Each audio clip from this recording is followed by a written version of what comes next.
In the past month or so, we've been getting a lot of information about Elon Musk and his influence on government operations. And a little fact that many people probably don't know is that he actually already influenced legislation that was important for the aggregate.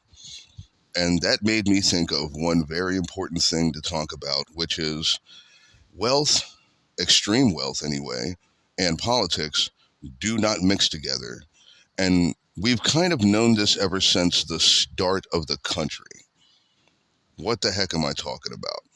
Well, the founding fathers in this country that started this country are certainly admirable for what they did. And the Constitution, while it may have flaws, is definitely a revolutionary document. But it is worth pointing out that it was constructed by the elites of their day. It would be as if they were doing it today, it would be like tech billionaires writing our Constitution. And that is why there was so many flaws and loopholes within the document itself when you truly look at it objectively, which is something that Americans aren't really good at, but I'm guessing they're going to get better at it because of the threat to our democracy caused by wealth, which also dates back to the captains of industry of the 1800s and, the Rockefellers, the Vanderbilts, people like J.P. Morgan, who rose to the top of their specific trusts or businesses, business families, to become massively wealthy and detached from the problems that afflict the common man. And so, around the beginning of the 20th century, the government's central focus became protecting the aggregate, the majority of people, those that nowadays would be called the middle class, from abuses from corporate wealth. And that was a meaningful way to dive into and understand what governance is really all about. I pointed this out in another video, but it's worth reiterating that in 1912, we had an election with four candidates who all were explicitly, in some way or another, a populist style candidate. And there was a reason for that. And it's because corporate abuses were leading to a decline in our American culture, or at the very least, for people's well being. And the government knew they had to step up in order to make a difference because the majority of people, the people who make society run, need the protection of their government. And it's kind of egregious when those policies and ideas fall into the hands of the wealthy. And right now, what's going on in the world is seeing them being even more brazen and even more calculated when it comes to influencing governance. But there's a reason, and I kind of touched on it just now, but there's a very obvious reason why wealth and politics don't mix. And one of the main reasons is that when a person becomes extremely wealthy, it seems they become detached from the majority of people. The majority of people are in what the government still classifies as middle class. And most people who are extremely wealthy are not a part of that group. They don't have the same troubles. They don't have the same trials and tribulations, and they don't have the same perspective that someone in the middle class would have.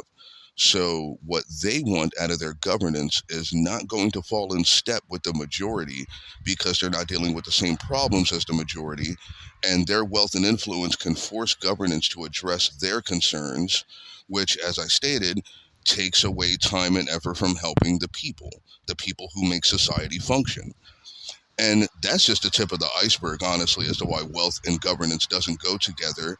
But thankfully, Elon Musk and even our new president himself is showing us why these elements are going to be detrimental to us, starting with the detachment from the common man, but also further going into the idea that there is a process with our political system. And if you want your ideas to make it to the forefront and be implemented, generally the idea was you get voted in and then you can implement those ideas within the parameters of the law.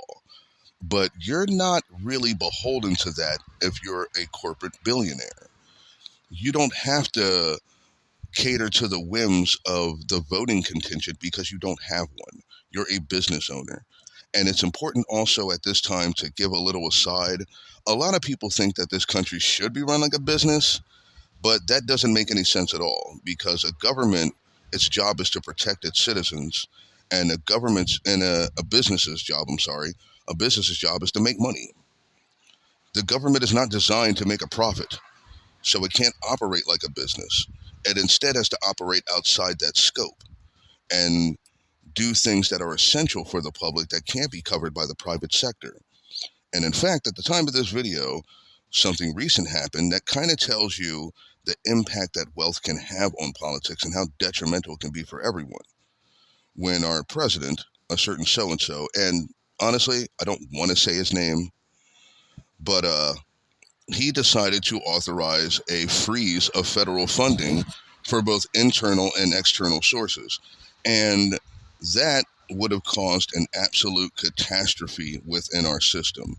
There were so many aspects to our culture that are reliant on federal support, and he wanted to cut it off, and that would have been catastrophic. So he relented, which was great for everyone, but it shows you how wealthy people think, and it's probably the biggest reason why wealth and politics don't mix. You see, wealthy people would have been well off without a lot of these social services, because of course they would have been. They have a lot of resources. It's what identifies them as wealthy.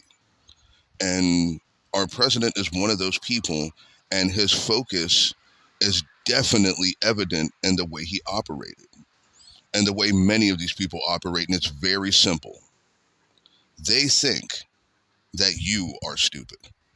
If you are below their economic class, they believe you are stupid. And the reason they believe you are stupid is because if you were smart, then you'd be wealthy. In their minds, smart people accumulate wild, unprecedented levels of wealth because that's the only way to secure, to absolutely secure your future. And I guess they don't understand that some people are not trying to be extremely wealthy because of one of the caveats that goes along with it and identifies why wealth and politics often try to get together. And it's because you're already a public target. That's one thing politicians and wealthy people share. They're public targets. They're in the public eye, and they're subject to the whims of the majority. But they're not the same, and they definitely shouldn't be the same. Look, alls I know about the way we view wealth and politics in this country is that they're coming from two different sides of the intersection. And their collision is more like a car accident than it is two cars driving together. And if the majority of people who do the voting, who do the cooking and cleaning, who do the law enforcement and the firefighting, the jobs that make society run, if they're not getting the things they need, 9 times out of 10, the reason is because corporate wealth has distorted the picture. And we can do better than that, honestly. And the one thing that we should focus on, definitely for at least the next 4 years, is not letting wealth take over what we need. The government should work for everyone, not just for people who are well-to-do. And it seems pretty off the mark to have to put it in the hands of someone who doesn't know what the struggle is like. Because that's the only way we're going to be able to fix the struggle, people, is if we look at people who have been in the struggle. And as a reminder, our current leaders, our current most influential figures in pop culture and in the government have not been in the struggle. And I suggest you think about what that means for future legislation and what that means for you. Thank you very much for listening, everybody. I really enjoyed making this one. Don't forget to like and subscribe and leave a comment. This channel's all about starting conversations, and I feel like this is something we should start a conversation about.